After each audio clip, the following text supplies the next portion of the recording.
Have you ever gone to the laboratory, had your blood drawn, and then you begin to wonder, especially when your result doesn't come out immediately, begin to wonder, how long does it even take to do two tests, for God's sake? How long does it take to do three tests? I just came here for a simple hormonal panel. Why are you guys telling me to go and come back tomorrow? Today we're going to be answering the question, why do laboratory results take time?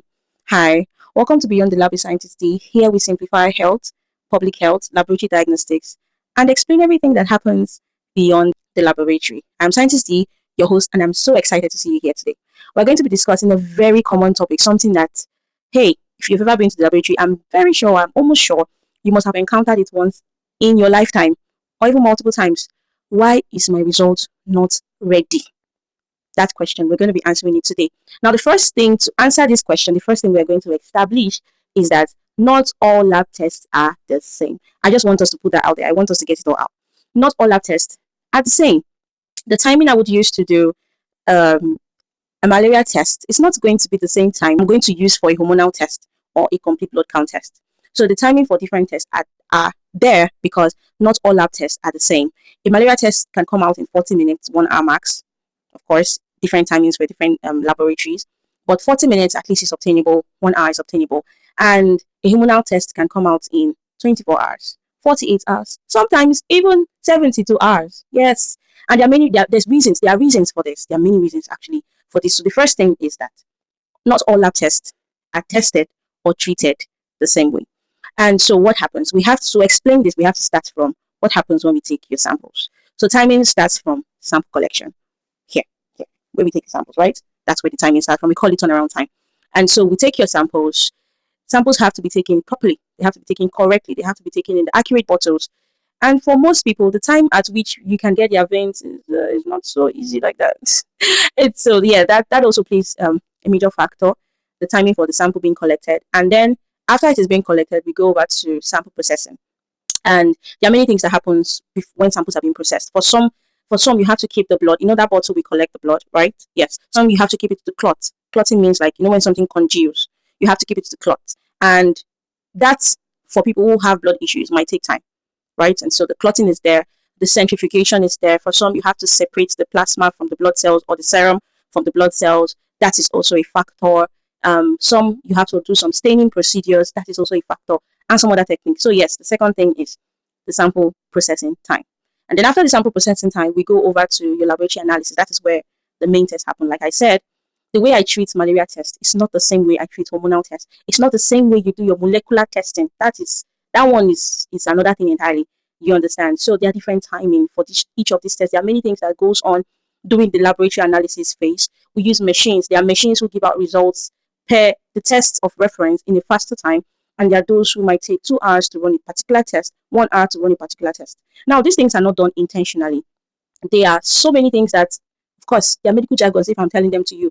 But what you need to know is we work with timings and we work very fast in the lab. Oh, maybe in a very good day, I'm going to record a day in the life in the lab. We work very fast. We barely sit down. You see us going like small chipmunks, walking up and down, up and down, up and down, up and down. So we actually work very fast in the lab. And we're doing that because we have turnaround times of which a particular result should be given out. And so we are not intentionally keeping or stalling your result or just sitting down doing nothing. No, we are there for patient care. We are there to ensure that you get result. But in healthcare, accuracy is more important. It superimposes timing. Do you understand? So yes, both can coexist, accuracy and a fast time. But if we are rating them, accuracy comes first before fast results. So yeah, you have your lab analysis. And then when the results are ready, we do not just print out these results, write it down or print it out and then just give it. No, we sit down to do what we call result verification, result checks, quality control checks. Now, quality control doesn't just start from when the result is ready. No, it starts from when we are taking your sample. Like I said, correctly collected samples have to be done outside there before it even comes into the lab. When I say correctly, quality control here is, are we collecting the right test in the right bottle for the right patient in the right volume? That's the first thing. So that's where we start quality control. Those are standards that we use in guiding what we do in the lab, meaning that from point A to point B is quality control. It is being checked. From point B to point C has a particular way it should follow. From point C to point D. And that's why scientists are very critical people. We are also very careful people. We cannot afford to make one mistake. One mistake is enough to overhaul everything you've done for that day. And you have to start it again. And if you give out that result without starting it again, somebody's life somewhere is about to be changed and transformed completely. So we cannot risk mistakes.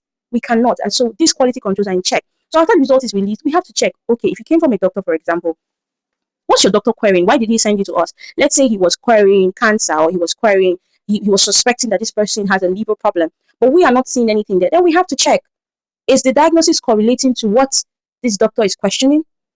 This person came last month with he or she came last month with a very high bilirubin or an obstruction in the bile duct or something, and now we're seeing that it is normal. So is the person on drugs? Is it being monitored? Or is the person on drugs? What could have changed? What happened that there is a change? Because diagnosis is not just for detection. We also monitor. Once you're on drugs, we keep monitor, we keep checking. That is how you know you're getting better or it is not getting better. So these are the quality checks, result verification that we do. 1 0 extra to someone's result is enough to tell the doctor to start to up a dosage or to reduce a dosage, and it is false.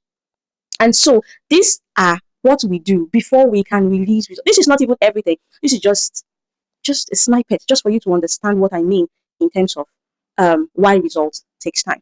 Sometimes after doing all those checks, we have to repeat a test. If what we are getting is not satisfactory, we have to repeat a test for confirmation. Because once a result goes out, you are telling the doctor that you are confident in what you are doing, and this is the actual state physiologically and pathologically. And so you cannot afford to make one single mistake.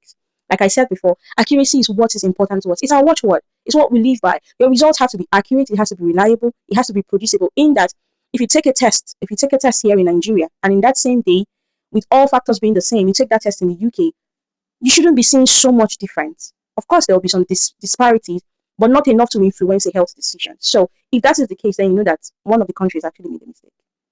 Okay, so why the results delay? Like I said, the type of test that is being done can influence the delay, the sample processing time, the laboratory analysis, results checks and verification, other things like technical issues, power outage.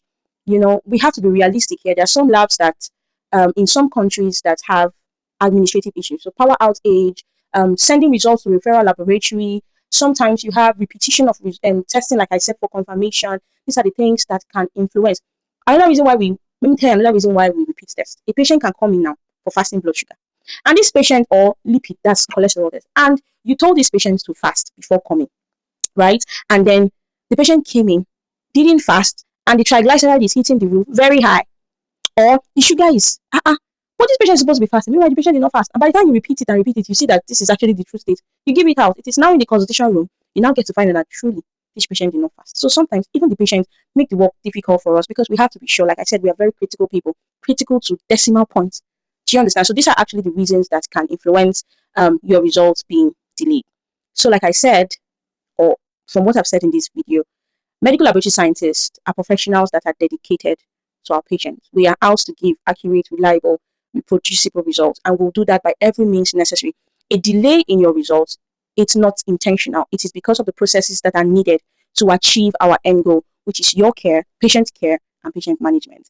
I hope you've learned something from this video. And yes, I understand that for everybody who comes into the laboratory, they are mostly agitated to get their results, and it's okay. We empathize with you and we do everything we can. Like I said, accuracy and timing and fast timing can coexist. We do everything we can to ensure we do not delay your result longer than necessary. All I'm saying is it is not intentional. Rather, we follow sets of processes and sets of rules that are necessary for your health and for your care. I do hope you've learned something from this video. If you have, please don't forget to like, to subscribe, to share, and ask your questions. You can put your questions down in the comment section and I'll be more than willing to answer all your questions. Thank you very much for watching this video. Don't forget to subscribe to our channel, join our community, and I'll see you in our next video. Ciao.